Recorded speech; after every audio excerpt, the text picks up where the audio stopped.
Wow, it's Melvin and his quick fix wackadoo hair do it all. Yes, indeed. Look here.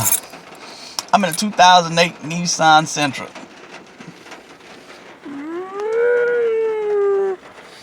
Anyway, had a problem. And there's probably going to have many more that have a problem because it has two thermostats, upper and lower. Ridiculous. The two thermostats don't even communicate with each other.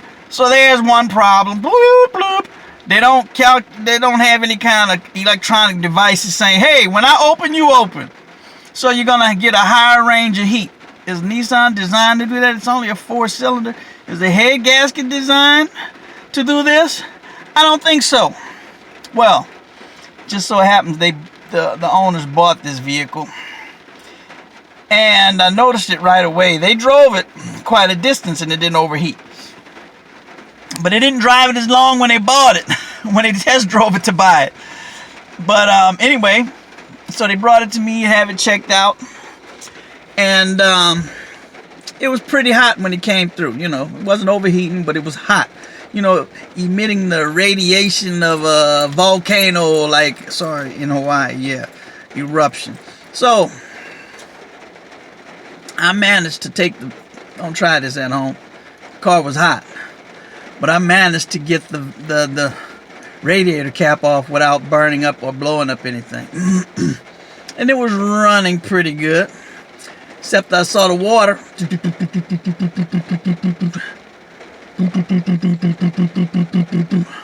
and slowly backing up out of there. Well, you know, it's supposed to back pressure a little bit in order to go to the reservoir. But it got worse. And I kind of seen it coming. It's got 171,000 miles on it. So how many of you Nissans got about that many? So I go to replace the lower thermostat. There's a breeze. There's two 13mm bolts. But then there's 6 10mm bolts on an aluminum housing attached to the head. Behind, or should I say on the side, but you got to remove hoses, temperature sensors, plugs, air intake, just about a bunch of things that need to come out of there to get to these 6 bolts, especially the 3 underneath the bottom. There's 3 on the top, or maybe 2 and 4 underneath, but it's really 3 on top because you can get to them easy. And then there's 3 on the bottom, and they're harder to get to. And it just so happens the ones that were the hardest to get to came out. But there was one little bolt, 10mm. Whoever put it on there must have rounded it or whatever, so it was rounded. And you don't have no way of getting something on, you know, to straighten that out. So you got to take the battery out, the air filter out, the battery box out, disconnect some of the wiring harnesses off of the braces or brackets that they're made to route upon, just so you can have enough room to not only just see it, but to see what size it then reduced itself to. I end up putting, I think I still put a 10mm on it, but this was a bolt extractor. This was no socket. I tried a 9mm and an 8mm and a 3/8, all of these things, and it kept slipping. So that's why I had to make enough room. You can't tap something on it if you don't have no room to tap. So I had to remove all of that stuff. Well, I had to tell the owners, hey, I got to charge you a minimum. Some people probably charge more, but you know, I don't highball or I don't lowball. So I charged them $150. Well, really, I did both thermostats, and I treated the head gasket with a sealer because they just bought the car. So how much money would they have in their pocket?